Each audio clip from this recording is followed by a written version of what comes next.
This video is going to be all about traveling on the carnivore diet.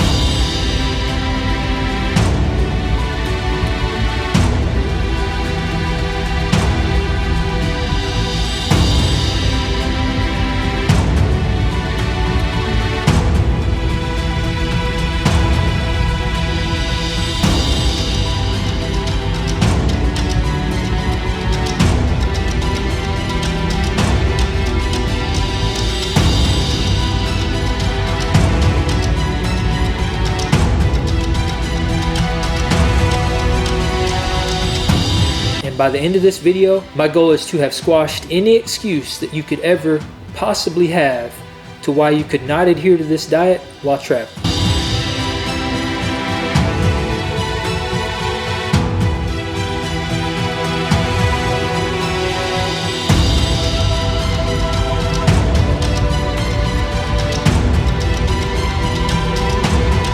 And this is something that's very near and dear to my heart because I love to travel.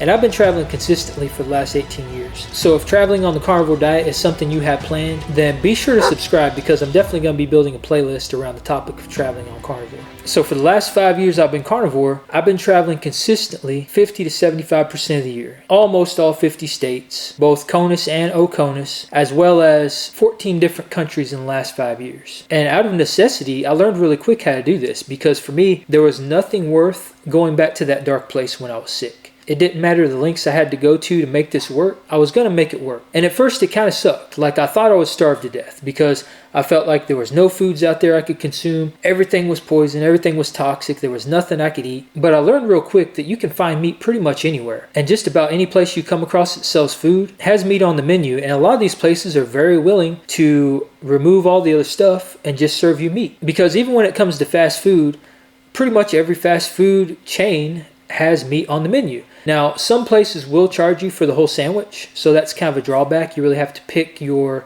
restaurants wisely when it comes to that kind of stuff. But there's a lot of them that actually have an a la carte menu, and if you order a la carte, which basically means single item, then you can get just that single item. So Burger King, for example, they're really good about this. Burger King, you can go in there and say, I want 4 or 5 burger patties a la carte, and they'll just sell you the patties. And I've gotten those usually on average about $1.75 a piece, which is pretty darn cheap. Considering they're a quarter-pound patties, you can get 4 of them, and that's a pound of meat for like $7. So that's not a bad deal. Now, Five Guys used to be a really good restaurant that I love their burger patties. They had really clean ingredients. But the last couple of times I've tried to get just the patties at Five Guys, they've told me I couldn't do it. And I've even actually talked to the managers in there, and they said, well, we can charge you for the burger, which is like $8 or $9. But they'll only give you the burger and just the amount of patties that's on there. So you kind of get ripped off if that's all you're eating is the patties. And Burger King is really good about just serving the patties. In-N-Out Burger, McDonald's, which I don't buy a hamburger from McDonald's ever. I always go with Burger King or Wendy's, Hardee's, Carl's Jr., In-N-Out. Whataburger should be a pretty good option if you have those in your area.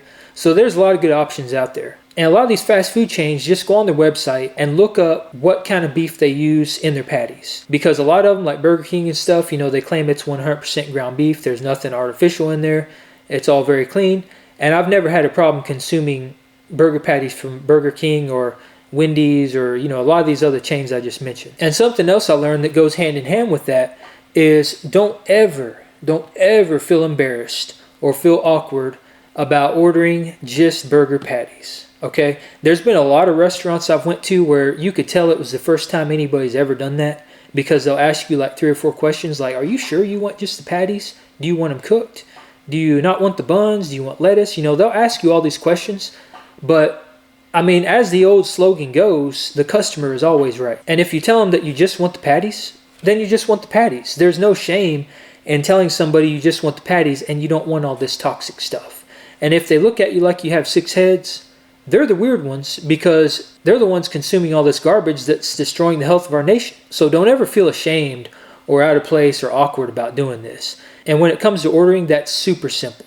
What I usually say is I just go up there and I'm like, look, I just want, 4 quarter-pound patties, just the patties only, a la carte.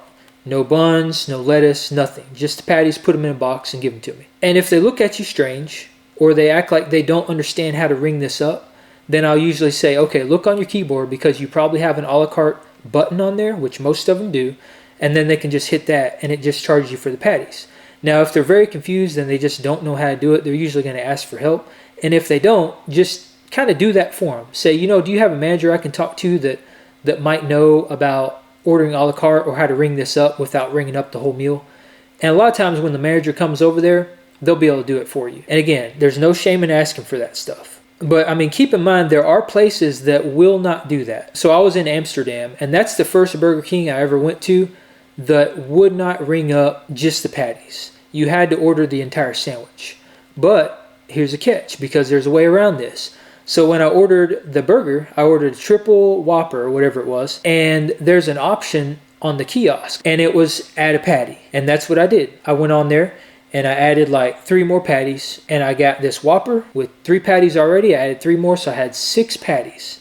That's 1.5 pounds of meat. And it only cost me the cost of just that Whopper, which wasn't much. I mean, I think it was only like $7 and some change, plus the extra patties were like $1.25 a piece or something. So when it comes to that, 1.5 pounds of meat for, whatever it ended up being, it was like less than $15, is a pretty darn good deal, because 1.5 pounds of meat was going to last me more than half the day. So when there's an obstacle, there's always a way around it. So that's the basics on how I navigated, if I was in a pinch and I had to order food from a fast food restaurant. And I don't do that very often. I mean, I don't go out to eat hardly ever. And it's a very rare occasion that I have to rely on these places for food. But if you're in a pinch and you're on a road trip or you're traveling, you're in the airport or something like that, there's nothing wrong with going to these places and ordering burger patties, because there's a lot worse options out there.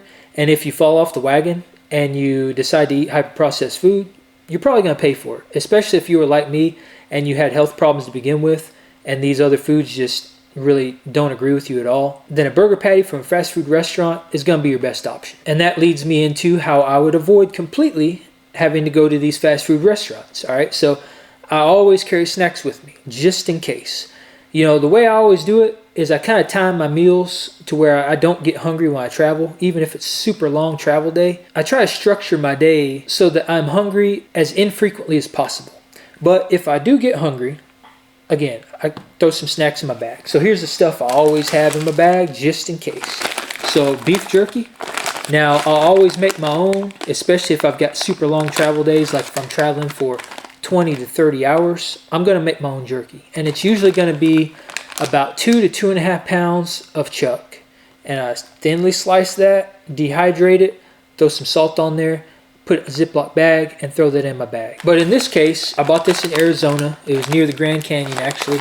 This is from New Mexico.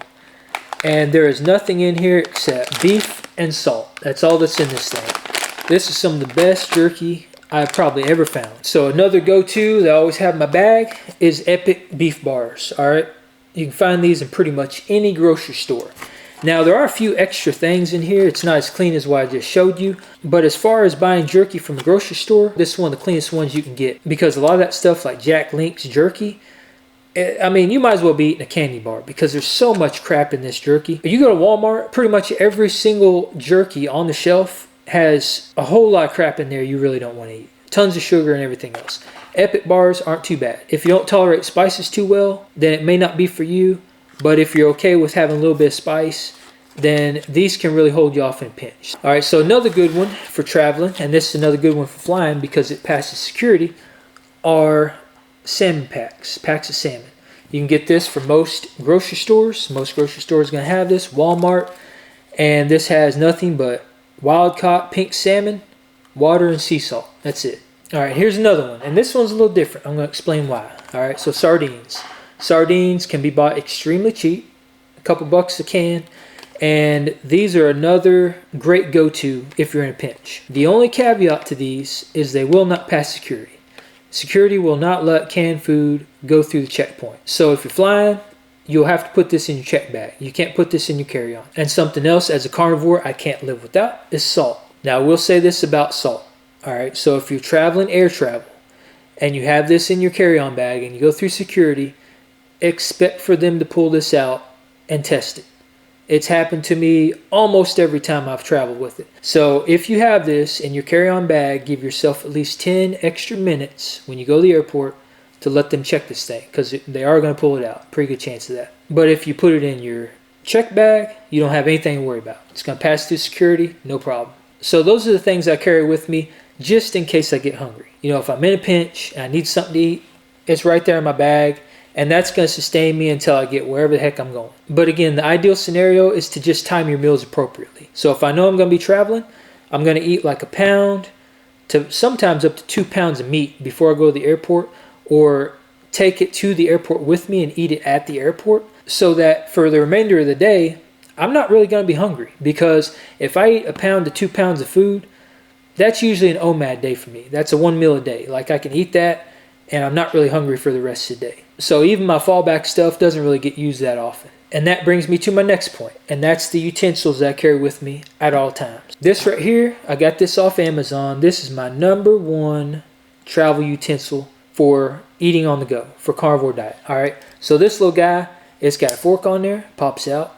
All right, that's pretty slick, right? Pretty nice. It's got a knife that flips out with the can opener on the back, and it's got a spoon on there. And the really cool thing about this is you can flip it open and it actually comes apart. So you got a fork on one side, and then you got your spoon, and you got your knife on the other. So again, I got this on Amazon. It was like $14 or something. It's pretty cheap. This thing's been everywhere. I mean, it's been everywhere. Now, the one thing to keep in mind about this product is that if you carry it in your carry-on bag, you have to split it apart and only carry the fork.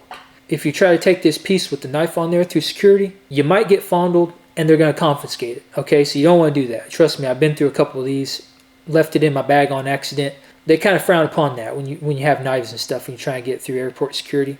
They don't like that. But if you put this in your check bag, no problem. All right, another really good option are bamboo utensils. Now, I actually got these from Delta Airlines. They pretty much just hand them out to you on international flights. So I just keep mine, I reuse them. I got a drawer full of them up there. And these are pretty awesome because they're bamboo, they're not plastic, so they're non-toxic, and they're very reusable, and they're very lightweight, compact. Throw them in any bag you want, even the knife, and it's going to pass through security no problem. This is another one I always keep in my bag. I always have a couple different sets in there just in case. All right, and the third one, again, this is one you can get on Amazon. It comes in its own little neat traveling kit here. So you pop the lid off this thing. You got a fork in there. Yes, this fork will pass through airport security unless you just really get some security guard that's not having a good day. And then you got a plastic knife, which will also pass. And you got a plastic spoon, which also pass. And I like to carry these utensils with me because when I'm on the road, when I'm traveling, I'm staying in hotels for 30 or 60 days or however long I'm out there, I don't go out to eat. Like I buy food and I cook it in the room and I eat food in the room. Very rarely do I go out to eat. So it's super important that I have these utensils, especially the one with the knife and stuff on there, because I'm going out and I'm buying steaks and I got to cut the packaging open. I got to cut up my steaks, and it makes sense to have a knife to do that. So that's why I like to have that stuff on hand. And another reason why is because I also like to sometimes carry food with me and eat it on the go. Now, I don't like plastic. All right, I'm going to say that straight off the bat.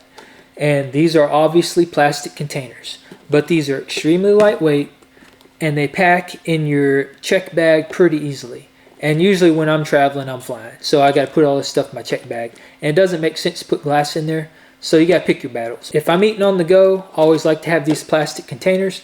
I try to minimize cost as much as possible and just use what I already have on hand. So I'm taking all this stuff with me. I don't have to buy anything except food when I get to these places and I'm traveling. So that's kind of how I like to navigate it. And again, sometimes I'll pack food in here and I'm going to take this to the airport with me. I'm going to eat it on the go. That's why I have my utensils in there. That way I'm mitigating the possibility of me getting hungry while I'm traveling. And I'll usually just eat my meat cold. I mean, I'll have like a pound or 2 pounds of ground beef in this bowl, and I'll have it in the refrigerator the night before. I take it to the airport with me. I eat it cold in the airport, or I eat it cold when I get on the plane. And then with that, if I'm carrying my food with me, I'm eating it cold, it also makes sense to have a couple of these on hand. So I usually just cram this in the bottom of my bag, and then I'll put this underneath. I might put one on top, and I just wrap it up really good in there, keep it cold. And I don't have to worry about my meat spoiling or something like that. It's going to last probably about 4 to 6 hours. It's going to stay cold in there. And I've actually never had a problem with security stopping me with any of these things. I've went through security numerous times with these in my bag. I've never had a problem. Something else that can come in handy if you don't like carrying a whole lot of stuff around with you, or if you don't have a carry-on, is these small little compact lunch boxes. And it's small little things like this that just kind of help you remove excuses. Like if you have an excuse where you're like, well, I can't stick with this because I don't have access to food, or, you know, I can't carry my food with you. Again, it's these small little things that's going to just reduce the possibility of you having an excuse to not stick with this diet and to not constantly benefit and reap the rewards of eating a carnivore diet. All right, so with all that out of the way, now how in the heck do I cook in the room? So let me just start with what I look for in a hotel room when I'm traveling. Number one is, what are the amenities? Does the room have a refrigerator? Does it have a stovetop? What kind of refrigerator does it have? Is there a freezer in there? Like, I look for all these things. And I always try to find a hotel that has like a kitchenette, and usually extended stays like Residence Inns and a lot of Homewood Suites and things like that. They'll have the little kitchenette in there. So you get like a full-size refrigerator in a lot of cases. You get a stovetop.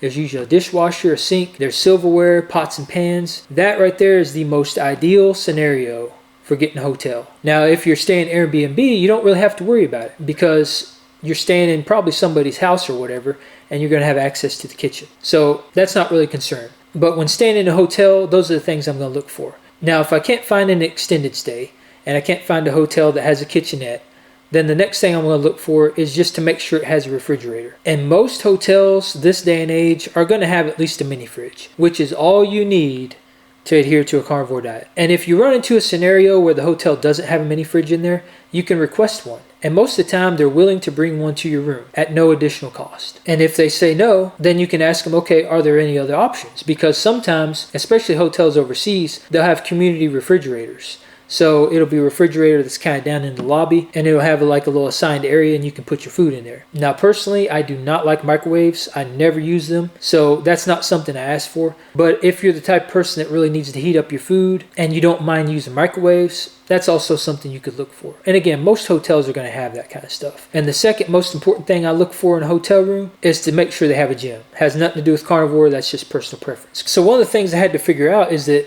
okay, now I have a refrigerator in my room and I could stock it full of meat. How the heck do I cook that meat? So this little package deal right here is what I travel with everywhere I go, including overseas. All right. So I went to Walmart. I got me a cheap lid. I got me a cheap skillet with the ceramic coating. And then I got a little burner, a single burner. Okay. This is like $14 at Walmart. I've been through two of these. The first one lasted like 3 years. This is how I cook in the room. This is how I eat when I'm on the road, no matter where I'm at. Now, when I'm overseas, it's very important to carry an adapter. This little guy right here, this little cooker, works perfectly fine on this. And I got this from Walmart as well. This is 1875 watts. And I've never had a problem using this. Now, some stuff won't work with it. Some of it's not compatible. Like Europe and stuff runs on 50 hertz. We work on 60 hertz here. They run on 240. We're on 120.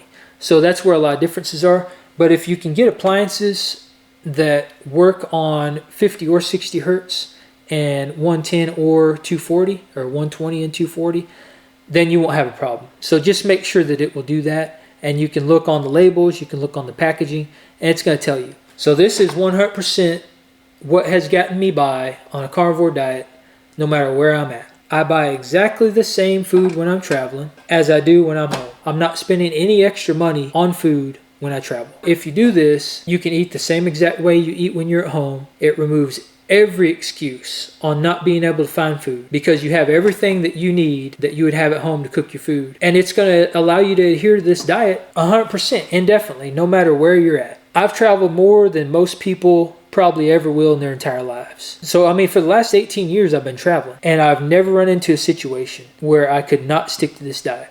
And a lot of that is largely because of this little package deal right here. If you want to take it that far and you really are serious about adhering to this diet, or really any diet, because this will work for just about any diet you're on, then I highly recommend doing something like this. A lot of people will carry around like George Foreman's and stuff, and they cook with those. Those things are pretty awesome, especially for cooking steaks and everything. But the reason I don't like using those, and I don't use them very often, is because they do smoke quite a bit. And the last thing I want to do is set off the smoke detector or the fire system in a hotel room and like drive everybody out of there in the middle of the night. So I avoid that, and I just use this thing, I put a lid on it, and I don't have to worry about smoke. And I will say that if you're not willing to buy you a little cooktop and carry that thing around with you, then adhering to this diet is going to be a little more difficult, and it's going to cost a little more, because if you're not able to cook and eat the same things that you would eat when you're at home, then the food you're going to have to rely on is the food that you find out in town. I mean, it's the fast food, it's the restaurants, and all the stuff that's already prepared for you. So number one, you're already going to be paying more for that. And number two, you really lose sight of what goes into the food. All right, so the last thing, and another very important topic, is water and hydration. So I've been seeing a lot of people talk about buying these glass bottles and dumping the contents out, carrying these through security, and then refilling them at the filling stations in the airport. Now, I don't know about y'all, but I do not drink tap water. Once I get through security, I'll buy a bottle of water. And these are the two brands I always buy. If I can't find these two, obviously I'm not gonna like dehydrate myself and dry up or anything. I'm gonna find something else to drink. But those are the two that I prefer because they're pretty clean.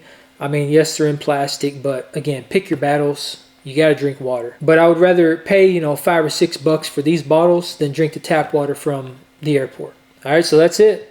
I hope you got some value out of this. If you're planning on traveling, hopefully this gave you some tips and tricks you can use, some things that will help you stick to and maintain the carnivore diet no matter where you're at in the world. And again, keep in mind, I'm going to be doing a series of videos around this topic because I am pretty passionate about this topic. Traveling has always been something I've really enjoyed. So definitely be on the lookout for more videos like this. And if you got some value out of this, feel free to like, subscribe, join the Apex Tribe. I'll see you in the next one.